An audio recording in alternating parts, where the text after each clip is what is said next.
राम नारायण पुरैया। साथियों, वक्ताओं के अपन इंतजार। साथियों की अगर ये किसान और मजदूरों का आंदोलन संगठन नौजवानों के बीच में भी है, किसानों के बीच में है, खेत मजदूरों के बीच में है, मजदूर होते हैं रिक्शा वाले, इनके भी बीच में अपनी संगठन चल रही है। इन्हीं सब संगठन को आगे बढ़ाने के लिए हमारा आपसे बार बार निवेदन है। 1992 में आया, जिसके खिलाफ में ये बीजेपी की सरकार आई और बोला हम महंगाई कम कर देंगे, किसानों को पट्टे दे देंगे, मजदूरों को पूरा पूरा अधिकार दे देंगे। उनका अधिकार देने का मतलब आप समझ गए अभी तक कि जो 44 कानून अपने कानून मजदूरों और किसानों के पक्ष में था, उस कानून को संशोधन करने उसको 4 लेबर कोड बना दिए सरकार ने। जो सारा कानून नियोक्ता के पक्ष में चला गया, मजदूरों के पक्ष में कुछ नहीं हुआ।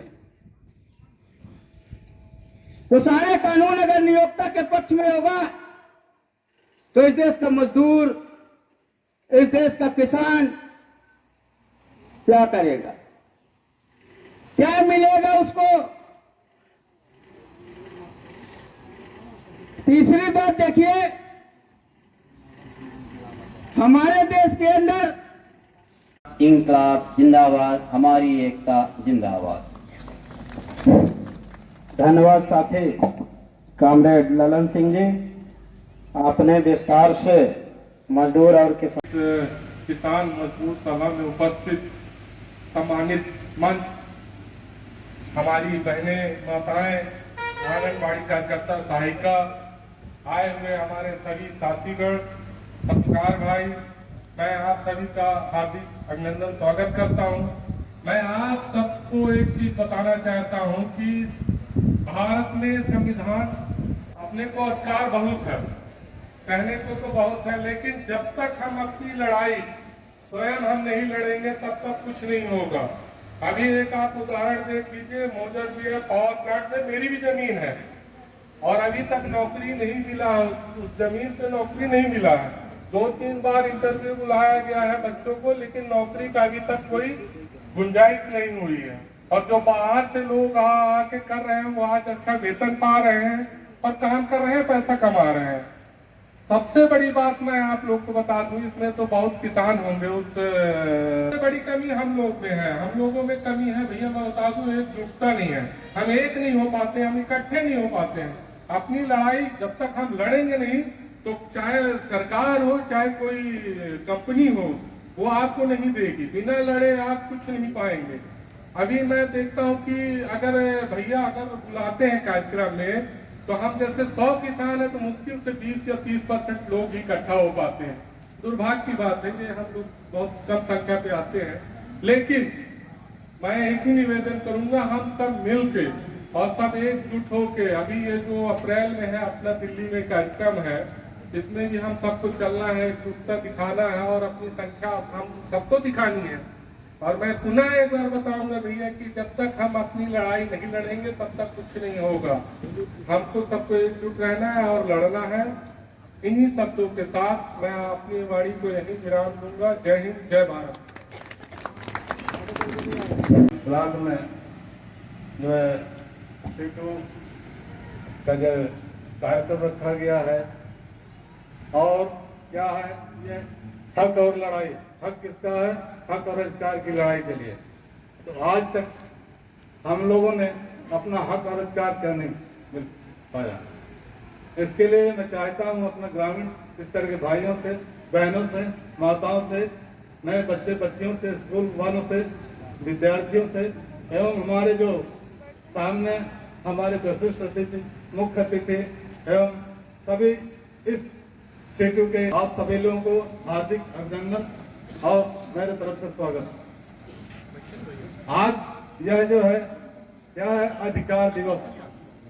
अधिकार, क्या अधिकार मिला और हम उस अधिकार क्यों नहीं ले पा रहे हैं, तो कैसे मिल पाएगा, यही थोड़ा सा 2 शब्द मैं बोलूंगा, ज्यादा नहीं। परंतु माने आप सभी लोगों को मालूम है इस भारत देश का संविधान किसने बनाया, मालूम है? बताइए आप सामने वाले, अधिकार किसने बनाया भारतवर्ष का? हाथ उठाएं। देखिए 2-4 लोग ही उठा पा रहे हैं, ऐसा क्यों? क्योंकि हम करोड़ों यानी लाखों चाहे सैकड़ों यूनिट बनाए, जब तक हम उस क्रांतिकारी महापुरुष को नहीं जानेंगे, नहीं पहचानेंगे कि इसने हमें क्या दिया, कब दिया, कैसे दिया, और हम ले पाए कि नहीं ले पाए, तो उस महापुरुष को हम ये जो है स्टेज के सामने हम नहीं रख पाते। क्या हमें कमी है, क्या डर है, क्या भय है? ये तो कुछ न कुछ कारण है। बाबा साहब भीमराव अम्बेडकर को यह स्टेज में बहुत कम ही उपयोग किया जाता है, ऐसा क्यों? जो दिया बाबा साहब भीमराव। राज्य केंद्र से किसान सभा के एवं हमारे CITU के अध्यक्ष, हमें जो चीज कहना चाहिए, हमारे सभी साथियों ने लगभग उन तमाम बिंदुओं पे टच कर दिया। आज हम लोग को जो तमाम हमारे साथी सरकार की 1000 की बात कर रहे थे, आप समझिए देंगे 1000 आपको, उससे पहले ही आप गैस वैस का रेट बढ़ा दिए।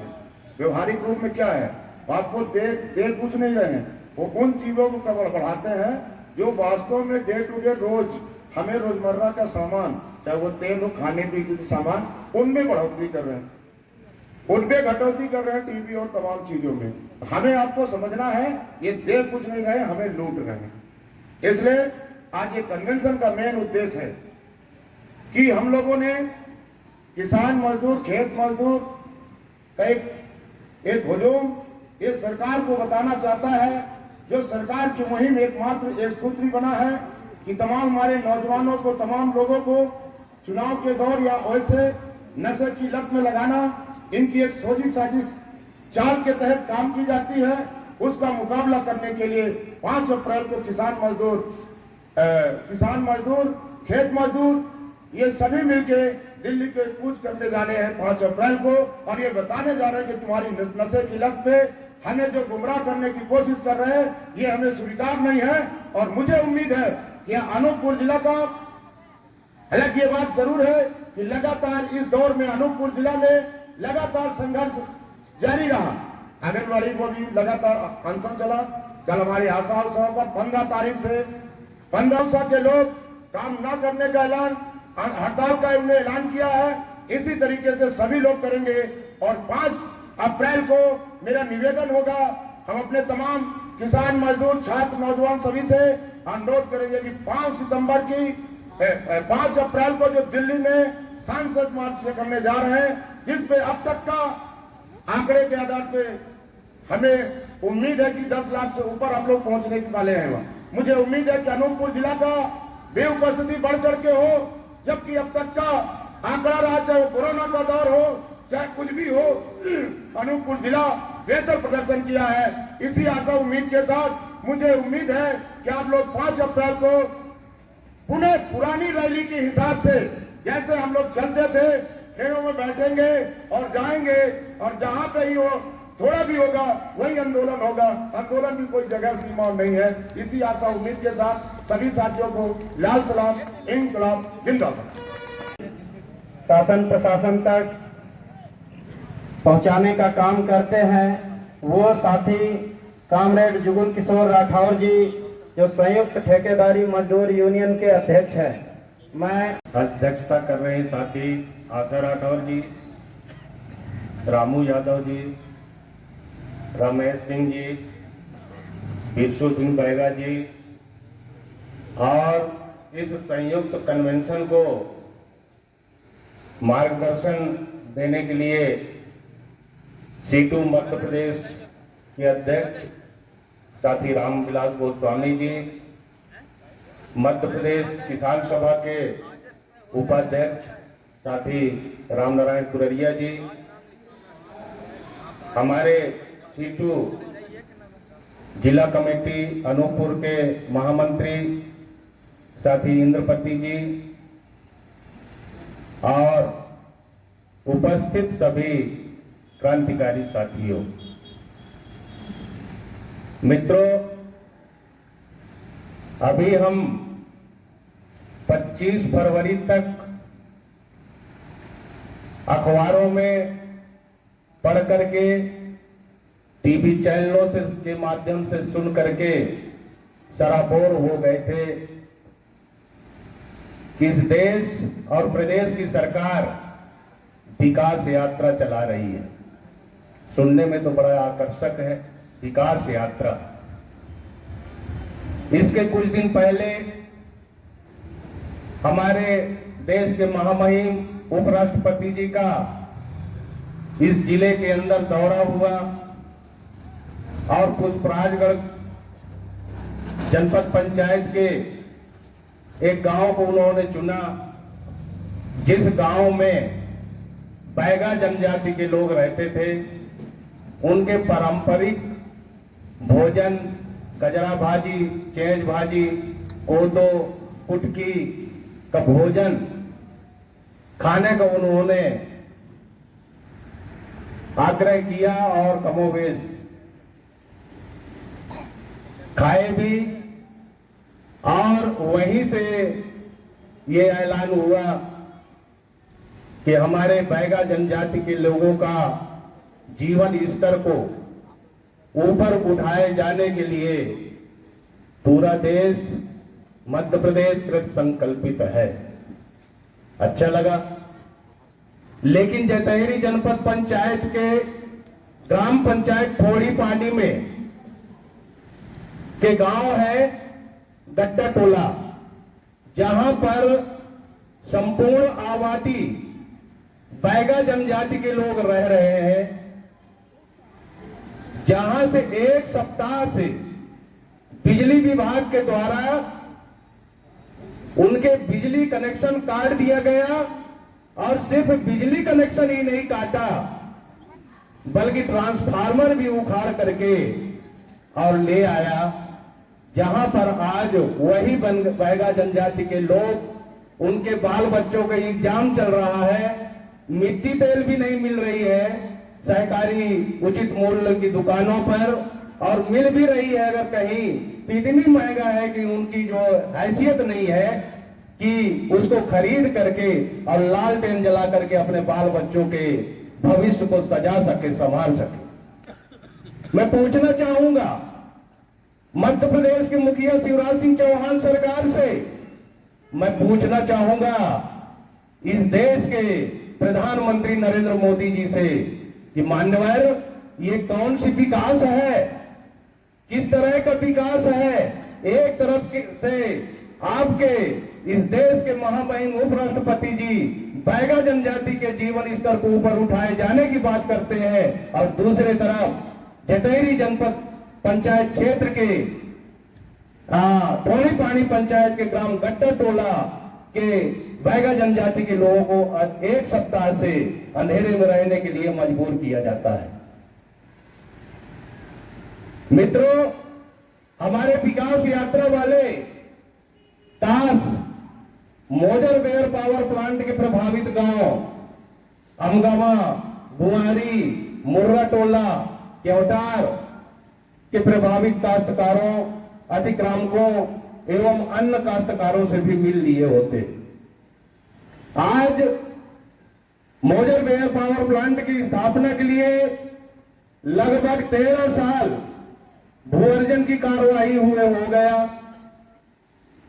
आज आधे से भी अधिक किसानों को नौकरी नहीं मिल रही है। डेयरी फार्म का लाभांश देने की बात किया जा रहा है, किसानों को पेंशन देने की बात की गई, नौकरी नहीं मिलने तक भत्ता देने की बात नहीं किया गया।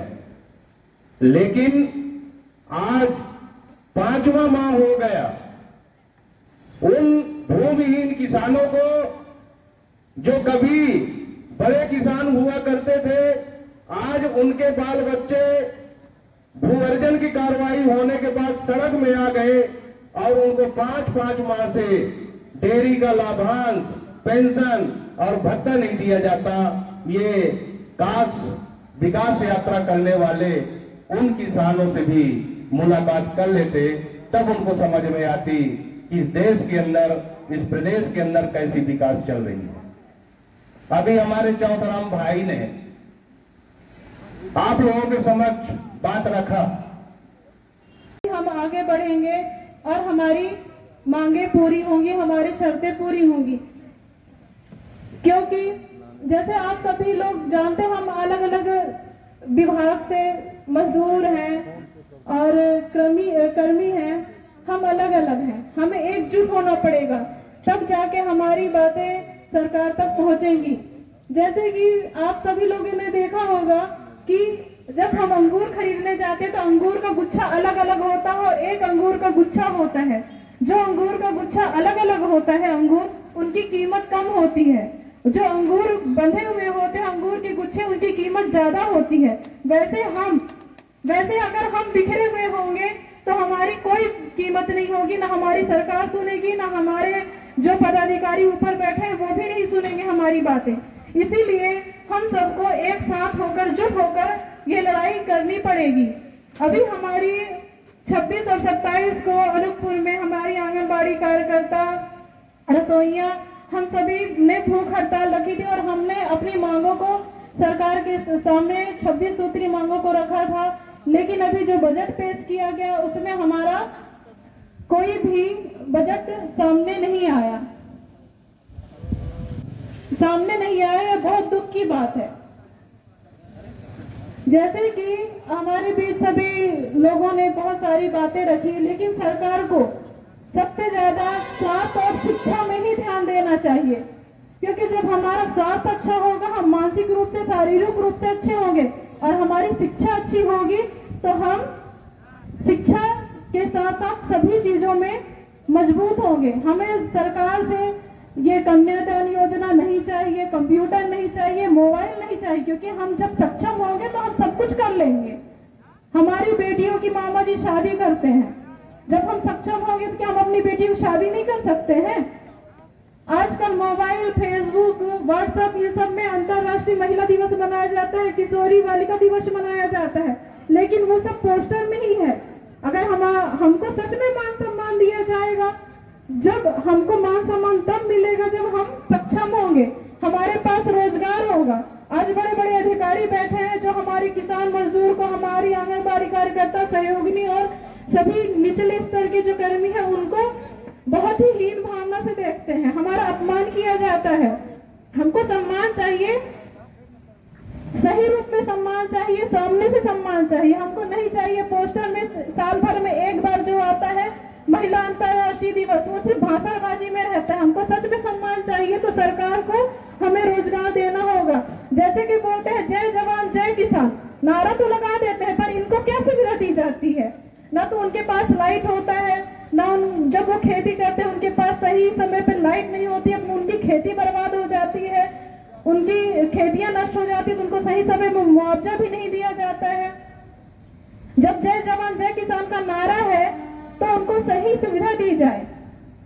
और हमारे किसान भाइयों जो छोटे वर्ग के मजदूर हैं, उन्हीं से पूरा भारत चलता है। हम एक सीढ़ी हैं, उनकी पहली सीढ़ी, उनकी पहली नींव, जिससे पूरा संसार टिका हुआ है, और हमारा ही अपमान किया जाता है, हमें ही कुचला जाता है। तो सही सुविधा, सही रोजगार, शिक्षा और स्वास्थ्य में शासन को ज्यादा ध्यान देना चाहिए। इसी के साथ मैं अपना आज के कार्यक्रम को मैं समापन की ओर ले जाती हूँ। धन्यवाद। मोदी होश में आओ, युवराज सिंह होश में आओ, किसान मजदूरों से मत टकराओ, किसान मजदूरों से मत टकराओ। अरे अभी तो लड़ाई है, अभी तो लड़ाई है, अभी तो लड़ाई है। अरे 5 तारीख को दिल्ली में क्या होगा? अरे 5 तारीख को दिल्ली में क्या होगा? अरे इंकलाब जिंदाबाद, इंकलाब जिंदाबाद, दुनिया के मजदूर एक हो, दुनिया के मजदूर एक हो, अरे अभी तक लड़ाई है, अरे अभी तक लड़ाई है, इंकलाब जिंदाबाद, जिंदाबाद, जिंदाबाद।